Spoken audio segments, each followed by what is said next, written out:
A cura de um paralítico. Passadas estas coisas, havia uma festa dos judeus e Jesus subia para Jerusalém. Ora, existe ali, junto à porta das ovelhas, um tanque, chamado em hebraico de Betesda, o qual tem 5 pavilhões. Nestes jazia uma multidão de enfermos, cegos, coxos, paralíticos, esperando que se movesse a água, porquanto um anjo descia em certo tempo, agitando-a, e o primeiro que entrava no tanque, uma vez agitada a água, sarava de qualquer doença que tivesse. Estava ali um homem enfermo, havia 38 anos. Jesus, vendo-o deitado e sabendo que estava assim há muito tempo, perguntou-lhe: queres ser curado? Respondeu-lhe o enfermo: Senhor, não tenho ninguém que me ponha no tanque. Preste bem atenção. Jesus pergunta para ele. Jesus sabia que ele estava enfermo há muito tempo e pergunta para ele. E depois o enfermo responde: Senhor, não tenho ninguém que me ponha no tanque quando a água é agitada, pois enquanto eu vou, desce outro antes de mim.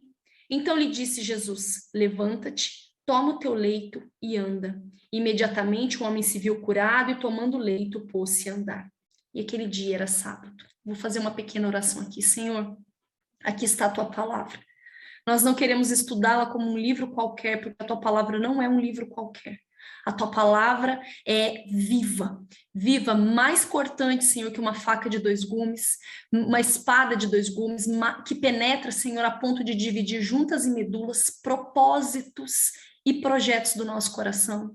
Eu quero pedir ao Senhor que hoje essa palavra venha profundamente em cada coração aqui, e que o teu Santo Espírito tenha liberdade na mente e no coração de ministrar algo poderoso e que mude, transforme, vire chave na vida dessas pessoas, como virou na minha também. Em nome de Jesus. Amém. Gente, essa é uma passagem conhecida, né? Esse paralítico estava, então, há 38 anos nesse lugar, nessa condição de paralítico. E aí tinha lá em Jerusalém um poço, que acontecia algo sobrenatural de tempos em tempos. Os teólogos dizem que era uma vez por ano, que aparecia um anjo, né? Algo agitava as águas e quem fosse que descia naquele poço, naquele tanque, era curado de qualquer enfermidade. Então ficava sempre uma grande multidão ali em volta. E esse homem já estava enfermo há 38 anos.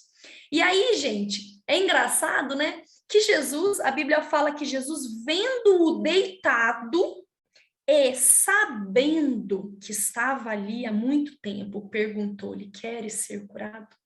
Parece meio incoerente, meio absurdo, né? O Senhor Jesus saber que a pessoa está doente, ver a pessoa deitada ali, saber que está ali doente há tanto tempo e fazer essa pergunta: queres ser curado?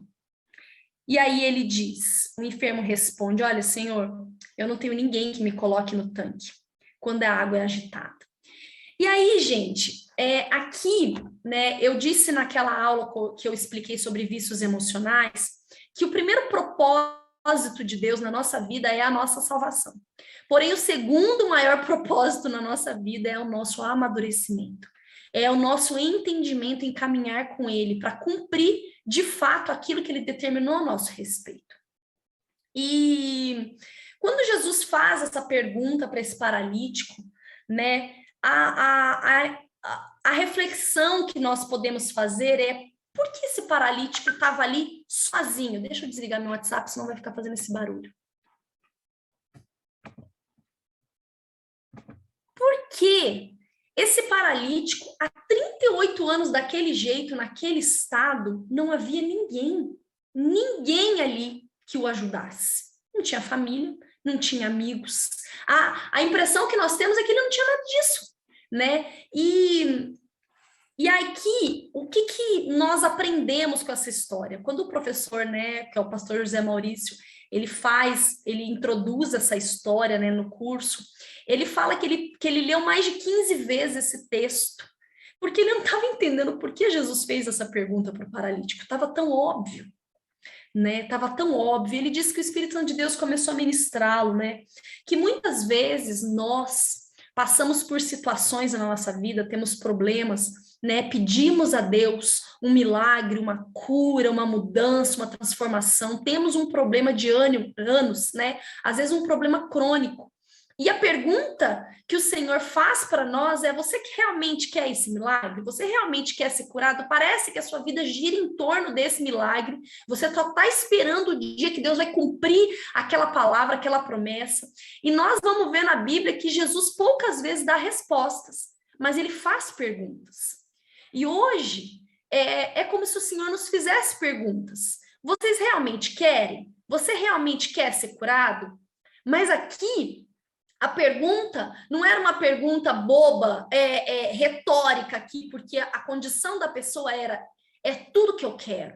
A pergunta de Jesus era profunda. Por quê? Porque Jesus estava perguntando para ele algo muito profundo. Estava perguntando para ele: olha, você realmente quer que eu te tire dessa situação?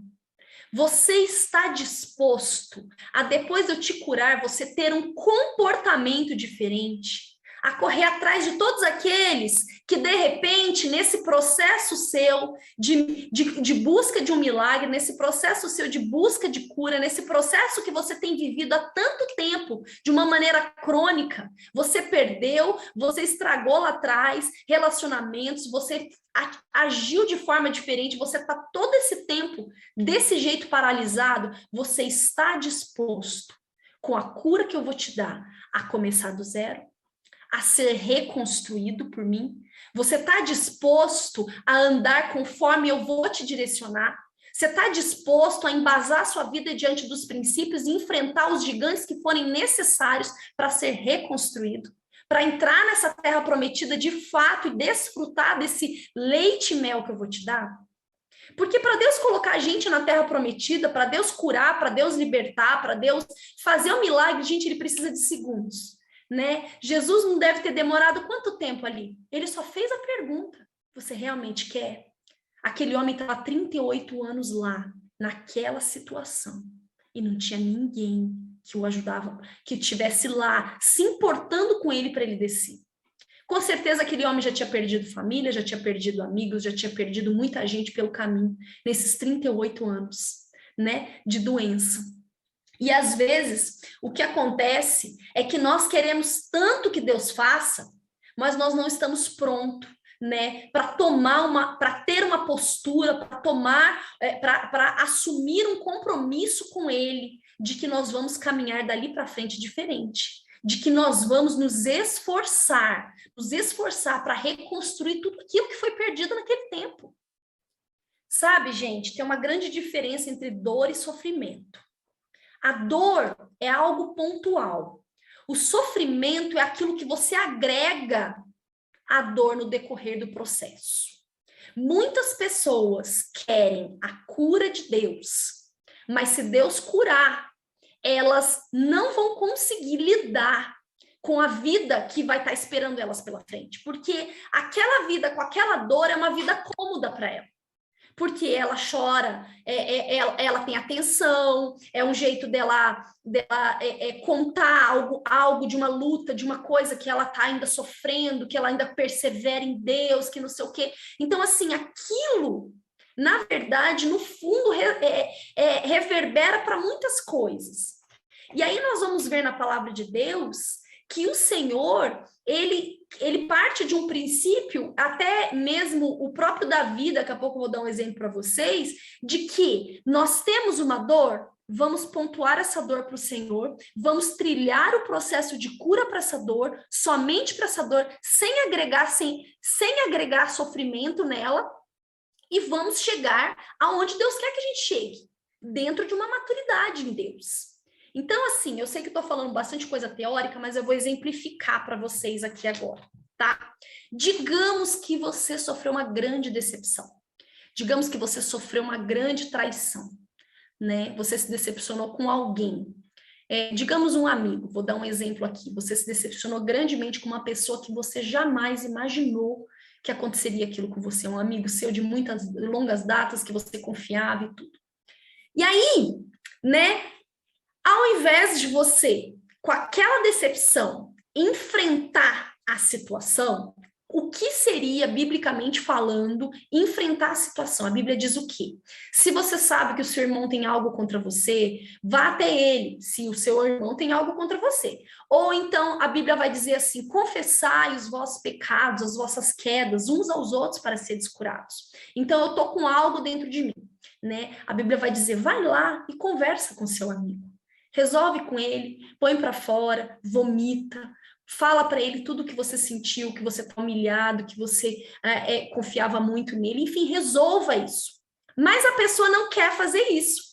Porque, de fato, a Bíblia, irmãos, ela é um manual de confronto.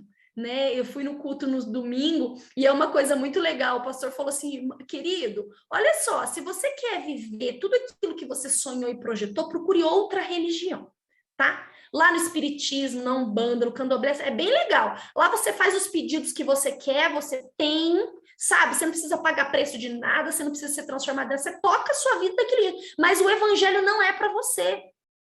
Agora, se você está dentro do evangelho, a Bíblia fala que aquele que não toma a sua cruz por amor de mim não é digno de mim.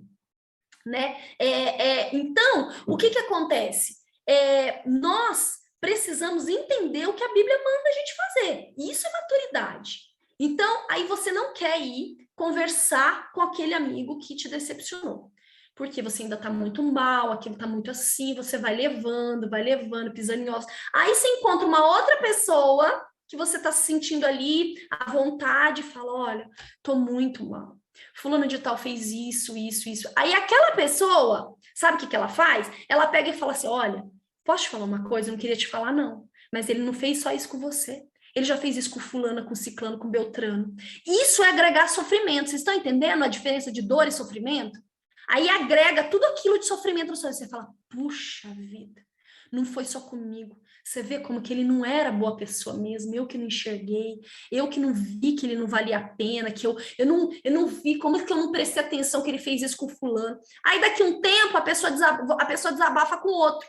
Aí o outro fala, olha, eu não sei porque eu não conheço ele, mas eu vou te falar, viu, pela minha experiência de vida, isso vai acontecer, não é a primeira nem a segunda vez, vai acontecer demais com você, porque eu tenho isso, e vai agregando sofrimento, gente. E aquilo que era para ser algo que Deus ia te levar num patamar acima, te trazer maturidade para você alcançar outros níveis em Deus e outras coisas em Deus, te paralisa. Simplesmente paralisa. Aí você vai aconselhar a pessoa? Não, fala para mim qual é o seu problema. A pessoa nem consegue te falar qual é o problema. Porque durante tanto tempo ela agregou tanta coisa naquele problema que ela não, simplesmente, ela não consegue. Não, olha. Aí, gente, nós vamos ver Jesus fazendo uma coisa totalmente diferente. Jesus, ele tinha noção de como funcionava o mundo espiritual e de como o pai dele era. Né? Quando Pedro chega para ele está contando para os discípulos como que vai ser, ele vai passar por uma cruz, ele vai ter toda uma via sacra e tudo mais. Quando ele está contando para os discípulos isso, o que Pedro chega para ele, chama ele num canto e fala, Senhor, não faz isso contigo mesmo? Para que o Senhor vai passar por isso? Jesus, naquele momento, discerne e fala, arreda-te, Satanás. Ele tinha um foco. Aquela dor era necessária por algo maior, por um foco maior. E isso é maturidade. Davi, quando peca com Batseba e depois ele começa a orar, jejuar, e o Deus manda o profeta e fala, olha, seu filho esse bebê vai morrer. Ele jejua, ora, clama, não come, fica deitado no palácio, ninguém consegue levantar ele de lá. Passa uma semana, o bebê morre. Aí Davi levanta, veste a roupa e simplesmente senta na mesa para comer. Sabe o que Davi estava fazendo? Davi entendeu que aquela dor era consequência do pecado, mas ele não ia agregar mais sofrimento àquilo. Ele poderia, diferente do que ele fez, sair pelo palácio chorando e berrando. Ai, que Deus é esse que faz isso? Esse bebê não tinha nada a ver com a história. E chora milindre para um, chora milindre para outro, e ficaram não sei quanto tempo mal, agregando cada vez mais sofrimento. Né? Conversando com a esposa e vendo o sofrimento da esposa, mas não, ele toma outra postura. E é isso que Deus espera de nós. Deus espera de nós uma resposta para aquilo que Ele está permitindo na nossa vida. uma resposta madura, não qualquer tipo de resposta, não você, me entrego, né? Então, o que acontece, gente? A dor, ela é inevitável em muitas situações, né? Ela é inevitável, mas o nosso Deus é um Deus tão maravilhoso, multiforme, graça e sabedoria, que às vezes uma dor na sua vida vai ser suficiente para você nunca mais sofrer exatamente com aquilo. Né? Então, a coisa mais linda, né, que a gente vê na palavra de Deus, sabe, é quando Jesus ele está prestes a viver o momento lá da crucificação, o momento da via sacra, né? Ele tá para viver aquilo, o maior pico de angústia, de dor que um ser humano poderia sentir. Ele vai estar sobre os ombros dele, sobre o corpo dele, o pecado do mundo inteiro. E ele chega para os discípulos, reúne os discípulos pouco tempo antes. No momento, olha, gente, imagina o que estava passando pela cabeça de Jesus, sabendo que dali pouquíssimo tempo ele estaria nesse grande sofrimento. Ele chega para os discípulos, reúne os discípulos dele e fala algo sobrenatural. Ele diz algo que transcende, né? Ele diz, é chegada a minha hora e eu vos dou a paz. Não a paz que o mundo dá. A minha paz eu vos dou. Jesus estava querendo dizer o que com isso? Que a paz é um lugar em Deus. Não é por circunstâncias externas. Não é por que está acontecendo fora. Não é aquilo que vai te acontecer que vai trazer essa paz, não é. Você tem que entender que a paz de Cristo é a paz em meio à guerra. Não é ausência de guerra. É um lugar em Deus onde você descansa. É um lugar em Deus onde você tem paz de saber quem é o seu Deus e que ele está no controle de todas as coisas. E que você está depositando nele a sua confiança. Que você está colocando diante dele a sua dor e está pedindo para ele te direcionar no caminho. Que você quer sim crescer nele. Se aquilo é necessário, você vai avançar. Senhor, eu estou decidida. Eu estou decidida a avançar. E passar por o que eu tiver que passar para entrar nesse lugar. Para entrar nesse lugar onde está tudo desmoronando e eu estou bem. Eu estou em paz, sabendo que ele está comigo. Né? Então, gente, quando a gente entende, na nossa maior crise, o que Jesus entendeu, né? Nós temos força, nós temos a gente tem um foco dentro da gente e a gente vai ter força para enfrentar o que precisar enfrentar. Porque a gente tem convicção que o lugar onde Deus quer nos colocar é um lugar que mana leite e mel. A Bíblia fala, eu é que sei que pensamentos têm a vosso respeito. Pensamentos de paz. A Bíblia não vai falar, olha, pensamentos de felicidade, pensamentos de alegria, não, ele fala pensamentos de paz. Sabia que tem gente que não consegue ter paz nem quando a vida está indo bem? Não consegue. Simplesmente a pessoa não consegue ter paz. Mesmo quando tudo tá bacana. Mesmo quando ela não tem um super, hiper, mega problema, ela não tem paz. E tem gente que é diferente. Que encontrou em Deus esse lugar e pode estar tudo desmoronando. Pode ter um diagnóstico de poucos dias, pode ter um diagnóstico de um filho, pode ter isso, aquilo, outro. Ela encontrou um lugar em Deus, onde ela pode se derramar, onde ela pode se encostar, onde ela pode confiar, onde vem uma força sobrenatural e uma paz sobrenatural.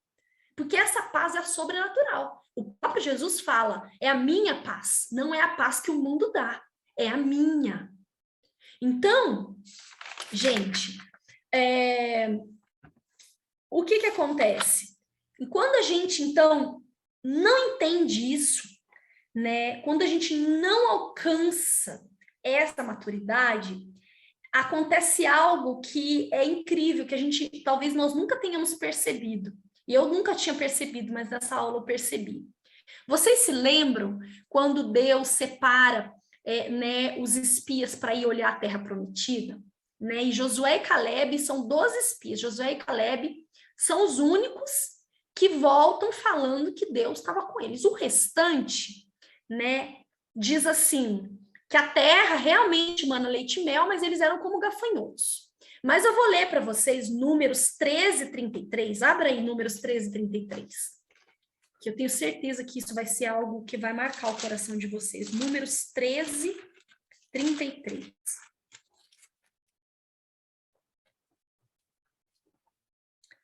Diz assim, olha só, o pessoal que... Os outros, tá? Não é Josué e Caleb. Também vimos ali gigantes, os filhos de Enaque, que são descendentes de gigantes. E éramos aos nossos próprios olhos como gafanhotos, e assim também o éramos aos seus olhos. Eu vou ler de novo. Também vimos ali gigantes, e éramos aos nossos próprios olhos como gafanhotos, e assim também o éramos aos seus olhos. Sabe o que o Espírito Santo de Deus está querendo dizer aqui? Que quando a gente não alcança esse lugar de maturidade em Deus, né? Quando a gente não alcança esse lugar onde há um lugar de paz, há um lugar de confiança nele, nós enxergamos as coisas de uma maneira distorcida. Nós nos vemos de maneira distorcida, como gafanhotos perante vários gigantes, e nós também interpretamos que as pessoas nos enxergam como gafanhotos também. Era isso que eles estão falando.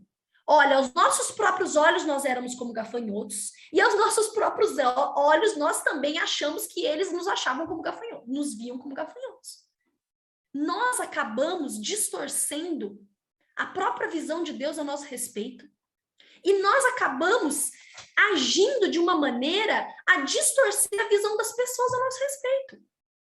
Por quê?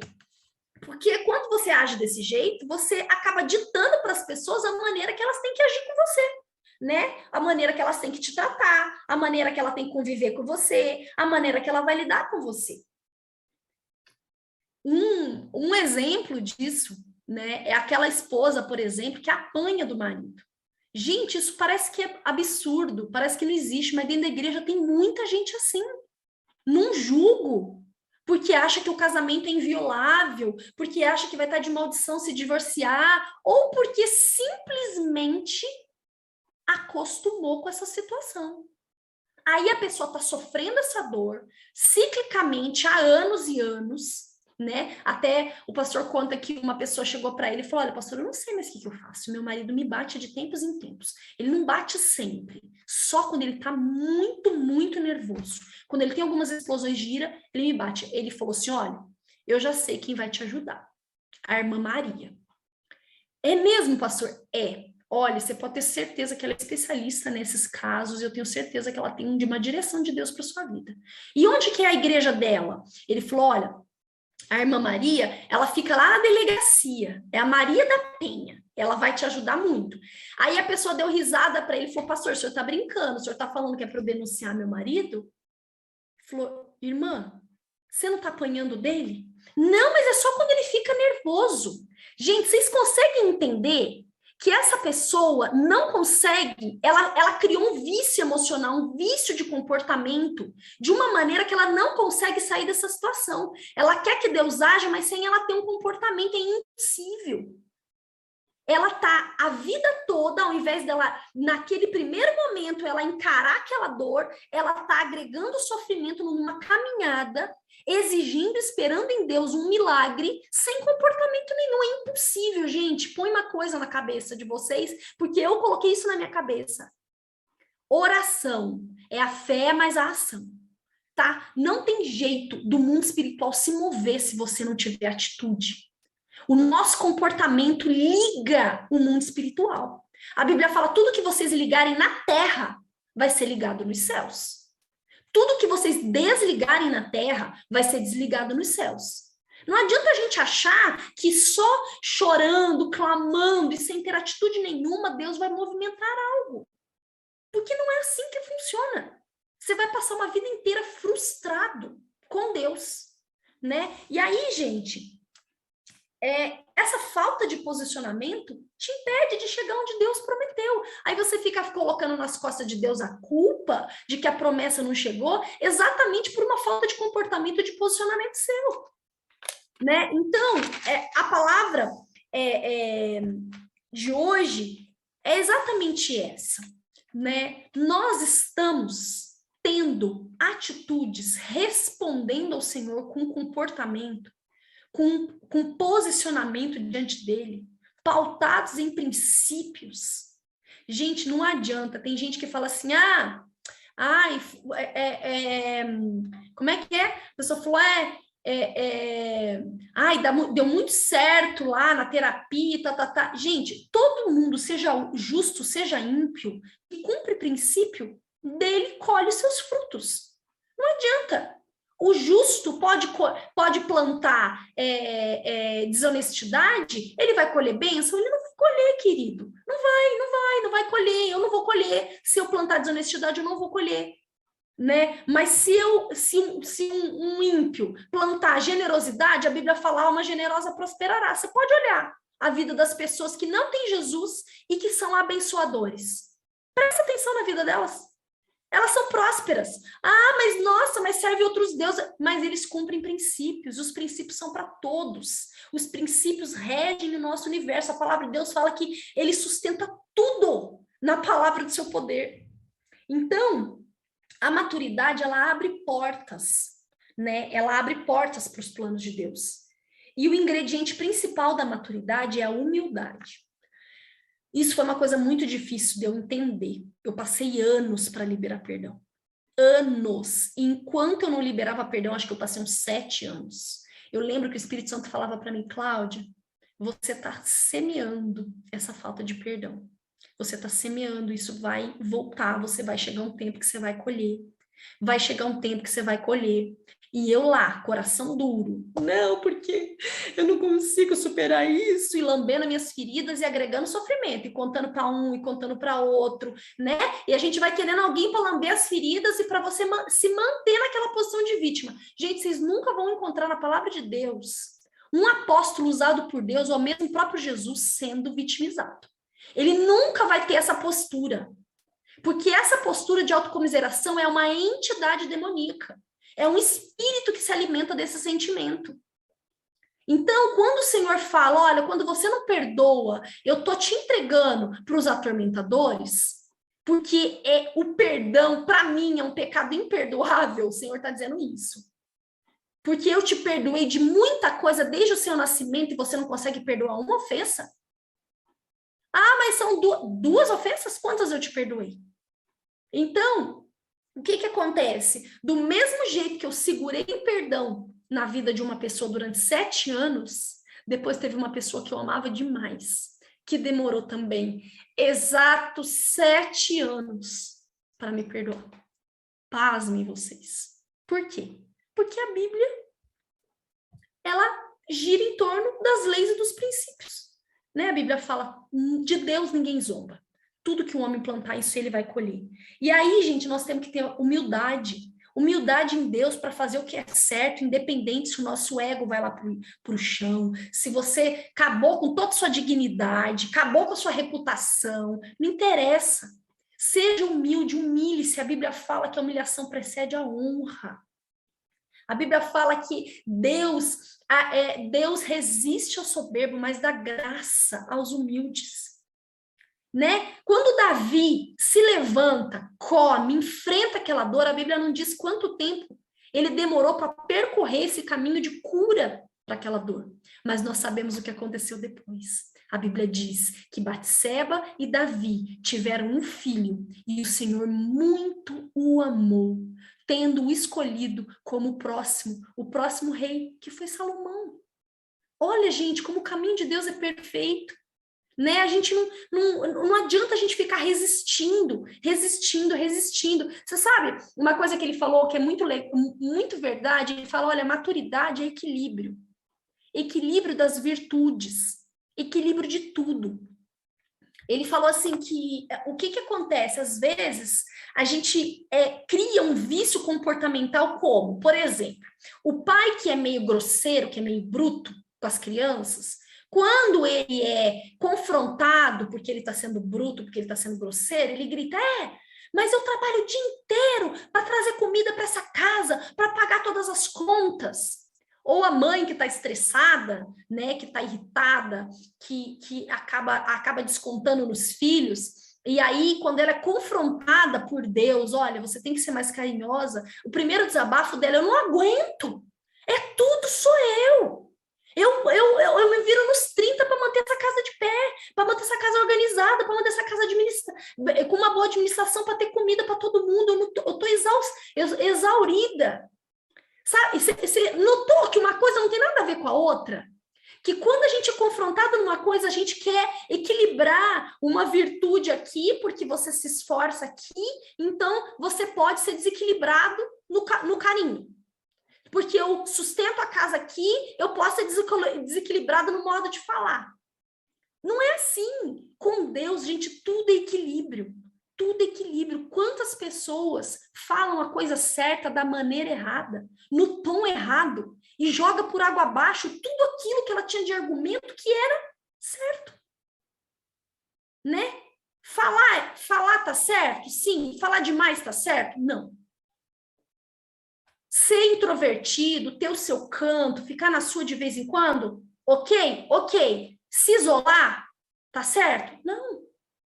Vocês entendem? Satanás, ele atua nos extremos e Deus quer nos equilibrar em tudo, em todas as áreas. Então, eu creio que Deus está levantando um povo, uma igreja, pessoas que vão olhar para si e vão falar, peraí, eu não vou ser mais criança na fé. Eu vou enfrentar a luta, porque a palavra de Deus fala, quando eu sou fraco, é aí que eu sou forte. Eu vou cumprir princípio, eu vou cumprir a Bíblia, nem que eu sangre, mas eu sei em quem eu tenho crido. Vale a pena. Vale a pena. Eu sei onde eu vou chegar. É ter um foco, é conhecer esse Deus e focar aí. Sem ficar enrolando, paralisando. Sabe, quando Jesus pergunta, olha, o que você quer que eu te faça? Por que Jesus faz essa pergunta tão óbvia para quase todos os que estão aqui doentes? Porque Jesus sabia que tinha que ter um posicionamento lá de dentro, existia uma resposta que precisava ser dada para ele. Precisava dessa resposta. E aí, gente, deixa eu ver aqui se tem mais alguma coisa para finalizar. Para finalizar, então, a palavra é que nós precisamos aprender a gerir a nossa vida. Nós precisamos ter, né, essa coragem de olhar para nós e falar, peraí, eu sei que por muito tempo eu justifiquei essa minha atitude, mas essa minha atitude não é uma atitude que Jesus faria. Não é uma atitude que ele espera de mim. Senhor, me ajuda nisso. Me ajuda nisso. Eclesiastes 8:5 diz assim, quem guarda o mandamento não experimenta nenhum mal, e o coração do sábio conhece o tempo e o modo. Quem guarda o mandamento não experimenta nenhum mal. Sabe? Nós precisamos colocar no nosso coração que custe o que custar, nós temos que guardar o mandamento e cumpri-lo, para que o mundo espiritual responda de acordo com o mandamento. A Bíblia vai dizer lá em Isaías que assim como os céus são mais altos do que a terra, assim são os meus caminhos mais altos que os vossos caminhos. Assim são os meus pensamentos mais altos que os vossos. Então, para que todas essas palavras, né, se cumpram na nossa vida, nós precisamos responder com atitude, com comportamento, com posicionamento, de uma maneira sincera diante de Deus. Senhor, me ajuda a gerir minha vida, para que eu possa realmente resplandecer o Senhor onde quer que eu vá.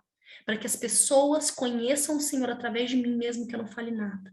Para que o teu Santo Espírito tenha liberdade de usar minha vida para testemunhar da tua transformação, do teu poder, da tua misericórdia, do teu amor. Amém, gente?